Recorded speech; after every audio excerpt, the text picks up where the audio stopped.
အားလုံးကိုမင်္ဂလာပါကဲအခုကျွန်တော်နဲ့အတူကြည့်ရှုမဲ့သတင်းလေးကတော့ပြီးခဲ့တဲ့ရက်ပိုင်းတော့ဖြစ်သွားခဲ့တဲ့အရာဝတီမရဲ့ကိစ္စကိုဆိုင်ပြန်ပြီးတော့မှပြောပြလာတယ်ပေါ့နော်ကိုဆိုင်ပြန်ပြီးတော့မှဒီအရာဝတီမကိစ္စနဲ့ပတ်သက်ပြီးတော့မှသူရဲ့အတုပအကြောင်းနဲ့အရာဝတီမအသက်ခံရပြီးတက်တဲ့သူရဲ့အကြောင်းပါနည်းနည်းပြောပြလာတဲ့ဗီဒီယိုကိုကျွန်တော်နဲ့တူကြည့်ရှုနားဆင်လိုက်ရအောင်နော်ကဲဗီဒီယိုလေးစမယ်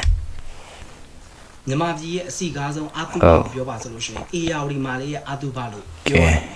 ရုပ်ရှင်မင်းသားမင်းသမီးရဲ့အာတုဘမှာအဲ့လောက်စီကားတာမမြင်ဘူး။ဘာကြောင့်လဲဆိုတော့အဓိကတစ်ချက်ကလူတိများတဲ့သူတေဆုံးသွားတာရေနောက်တစ်ခုအဲ့လူတိများတဲ့သူမှာရှိနေတဲ့တငယ်ချင်းတွေအကုန်လုံးကလေလူတိများတဲ့သူတွေဖြစ်နေတဲ့အတွက်ကြောင့်ပြီးရင်ဒီတငယ်ချင်းတွေအကုန်လုံးကလေ social media အသုံးပြုတဲ့သူတွေဖြစ်တဲ့အတွက်ကြောင့်မလို့အဲ့ဒါအဓိကတစ်ချက်ပေါ့နော်။ကျန်တဲ့ဥစ္စာတော့သူကနေသူလို့ရှိမှာပေါ့။ဆိုတော့အေယာဝတီမာကိစ္စနဲ့ပတ်သက်ပြီးတော့အကုန်လုံးတရားမျှတမှုရအောင်ဆိုပြီးတော့ဝိုင်းဝန်းပြောနေတဲ့အချိန်မှာ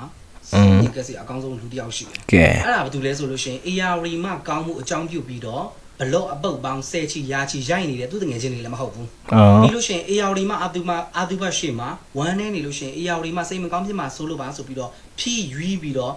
အာတုဘရှေ့မှာတပ်ပုံရိုက်နေတဲ့တငယ်ချင်းတွေကိုပြောတာလည်းမဟုတ်ဘူး။ကြံခဲ့တဲ့အေယာဝတီမရဲ့ပစ္စည်းတွေကိုခွဲယူနေတဲ့တငယ်ချင်းတွေကိုလည်းပြောတာမဟုတ်ဘူး။သူကအေယာဝတီမအကြောင်းကို content ရေး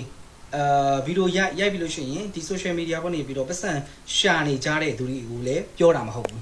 ဟုတ်ကဲ့ဆိုလို့ရှိရင် AR မကိုတတ်တဲ့ဘူးအဖြစ်ဟန်ဆောင်ပြီးတော့ဘယ်နေ့လာပြီးတော့အဖမ်းခံပါမယ်ဘာကြောင့်လုံမိပါတယ်ဖင်တော့မချမိပါဘူးဆိုတဲ့လူရဲ့ပြီးလို့ရှိရင် AR မကိုတတ်တဲ့သူနဲ့တူလို့ဆိုပြီးတော့အမှဂုံစားပြီးတော့ TikTok ပေါ်မှာဗီဒီယိုအပုတ်ပေါင်းဟွာသက်ချီရာချီရိုက်နေတဲ့သူရဲ့ဒီကတရက်ခံဖမ်းမိဖို့အရေးမှာဖမ်းမမိအောင်နှောက်ယှက်နေတဲ့သူတွေဖြစ်တယ်။ပုံမှန်ခေါ်ထုတ်နေတဲ့အချိန်မှာအဲ့လိုမျိုးအလွဲသဘောထားတွေအလိမ်ညာ content တွေများလေလူထုရဲ့အာယုံစိုက်မှုကပြန့်နှံ့သွားလေဖြစ်ပြီးတော့ဒီတရက်ခံဖမ်းမိဖို့ရဲ့အတွက်ကအရန်ကြံ့ကြာသွားမှာ။ခုပြောရတာအဲ့ AR မနဲ့ပတ်သက်တဲ့နော်တငယ်ချင်းတွေ AR မအာတုပကိုလိုက်ပြီးလုပ်ပြီးနေကြတဲ့သူတွေကလည်းနော်ဒီ account 2နဲ့ရေးလိုက်တဲ့စာတစ်ခုကိုဘာ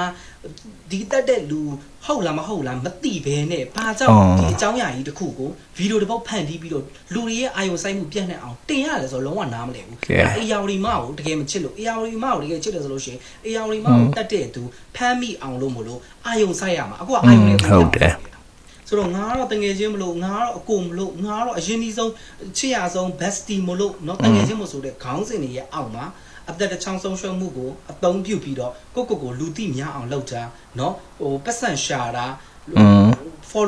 follower တိုးအောင်လုပ်တယ်ဆိုတော့အကြောင်းအရာတွေကเนาะဒီတေဆုံးတဲ့လူကိုတေဆုံးတဲ့သူကိုပို့ပြီးနာကျင်စေပြီးတော့လူသားမဆန်တဲ့လုပ်ရเนาะအဲ့ဒီဆိုရင်ပို့ပြီးတော့နာကျင်ရုံပဲကဲဟုတ်တယ်เนาะတရားမျှတမှုဆိုတော့အောနေရုံနဲ့မရဘူးမှန်ကန်တဲ့နီးလန်းနဲ့ပြောရမယ်ဆိုရမယ်အခုလိုမျိုးမလိုအပ်တဲ့အကြောင်းအရာတွေဖန်တီးတာတွေဘာမှမလုပ်ရဘူးဘာမှသာသိဆုံးသွားတဲ့သူတွေလည်းအမှန်တကယ်အကျိုးရှိမယ်ကျွန်တော်တို့ကြံခဲ့တဲ့လူအဖွဲ့အစည်းတွေအတွက်လည်းတကယ်သင်ခန်းစာကောင်းရမယ်ဟုတ်တယ်နော်ဟုတ်တယ်ကဲကိုဆိုင်ပြောတာမှန်တယ်နော်ကဲကိုဆိုင်ပြောတာလုံးဝမှန်တယ်နော်အဓိကအရေးကြီးတာဟုတ်တယ်အရာဝတိမောတက်သွားတဲ့သူအမြန်ဆုံးဖမ်းမိဖို့ပဲเนาะအမြန်ဆုံးဖမ်းမိဖို့ပဲဒီကိစ္စကိုအများပြောပြီးတော့မှအများဒီကိစ္စကိုအမြန်ဆုံးဆောင်ရွက်နိုင်ဖို့ကူညီပေးရမှာဟုတ်တယ်